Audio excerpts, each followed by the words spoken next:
begin the second module of chapter 1 in history in grade 11, that is from the beginning of the time. In this module, we are going to cover following topics. So let's begin. Starting with the few more keywords and knowing their meaning, we are going to cover two important topics, that is the story of human evolution by knowing the different phases, that is from the phase of ape, Australopithecus, Homo erectus and Homo sapiens. Thereafter, we will end up with a wonderful topic, that is knowing about Hasda tribe. First keyword is fossil.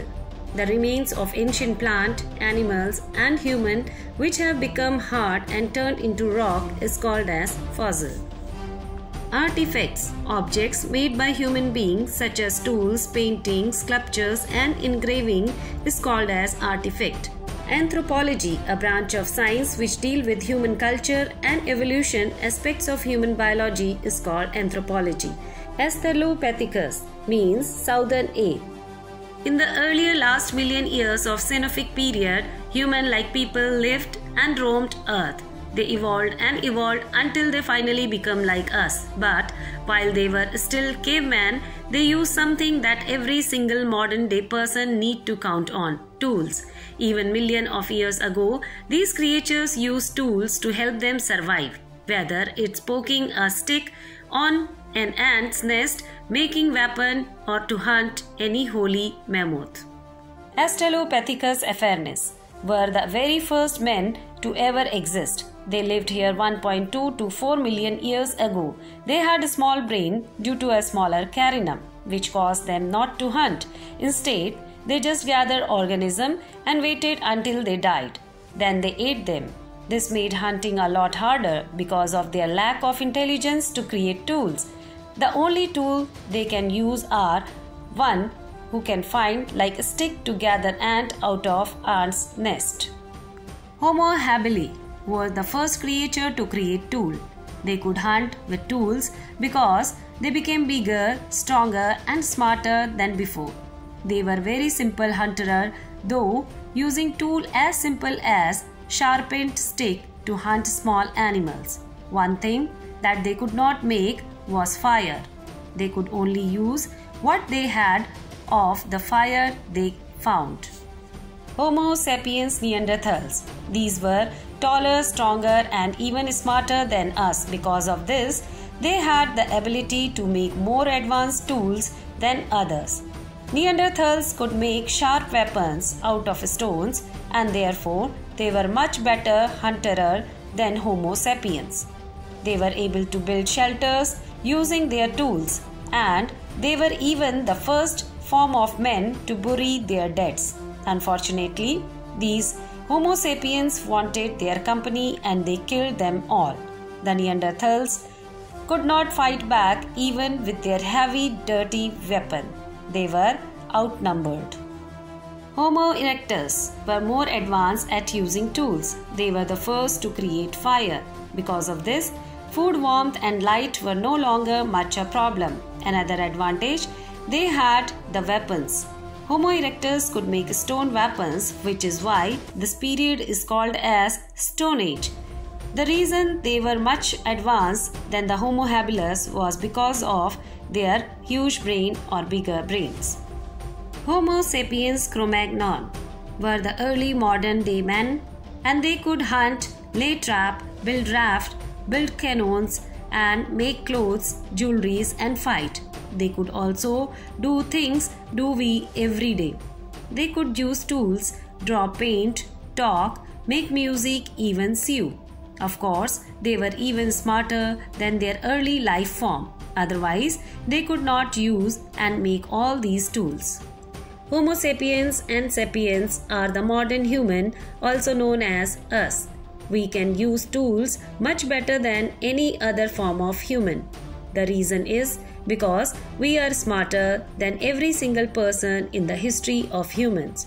We use tools every day. We would be extremely poor if we don't. In this way, we can conclude that there is a large history in the years of men.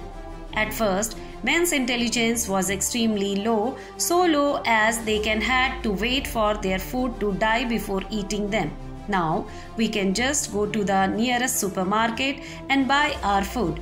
using money, we have our wallet. So, if you think about their life we have now, you would have know that it's extremely complicated compared of life of 4 million years ago.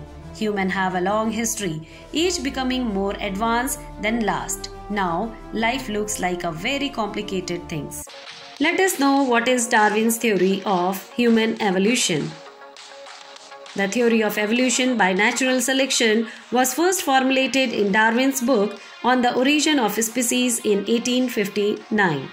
The theory describes how organism changes over time as a result of changes in heritable physical and behavioral traits. Changes that allow an organism to better adapt to the environment can help survive and have more offsprings. The theory of evolution has two main points. All life on the earth is connected and related to each other, and this diversity of life came about because of modification in the population that were driven by the natural selection. Natural selection is often described as survival of fittest, where fitness refers ability to survive and produce. Natural selection can change a species small ways, such as causing a population to change color or size over the course of generation. This is called microevolution. Given enough time and accumulated changes, natural selection can create entirely new species known as microevolution. It can turn dinosaurs into bird, amphibian mammals into whales, and ancestrals of ape into human. Darwin developed the theory of evolution before scientists knew about DNA. Now scientists know that physical and behavioral changes that make natural selection possible happen at the genetic level. Such changes are called mutation, which can be caused by random error in DNA, replication or repair. The Hasdebs are one of the last remaining hunter-gatherer tribe on the earth. They have roamed their ancestral territory in the North Tanzania for over 40,000 years ago. Yet, over last 50 years, Hasda have lost 90% of their land farmers and herders as local forests cleared to make a way for crop, livestock and water holes. In 2011, Hasda asserted their legal claim over their ancestral territory and became the first community in Tanzania to earn customary rights. Earning legal rights to communal land is the first step towards keeping the land undeveloped and earning income through carbon credit that pay Hasda for protecting their forest. The Hasda have earned over $45,000 by selling carbon credits, funding the salary of 40 community wildlife. Deforestation in the Hasda territory has declined in the past 5 years compared to a significant increase in wider region. In 2019, Hasda were awarded for Equator Prize by United Nations Development Programme UNDP for their work in the forest conservation. The Equator Prize is awarded to indigenous people and local communities that advance nature-based solutions to climate change and sustainable development. So that's all in this module. Remaining topic we are going to cover in the upcoming module of this chapter. Till then, stay happy, stay connected. Now it's time to do some questionnaire. First question is, the main reason that led to the forming of foraging to farming occupation was domestication, end of ice age, making of iron tool, or warmer and wetter condition. Next question is, the hominids survived for about 1 million years ago, 2 million years ago, 3 million years ago, or 4 million years ago. Answer all these questions in comment. Thank you for watching.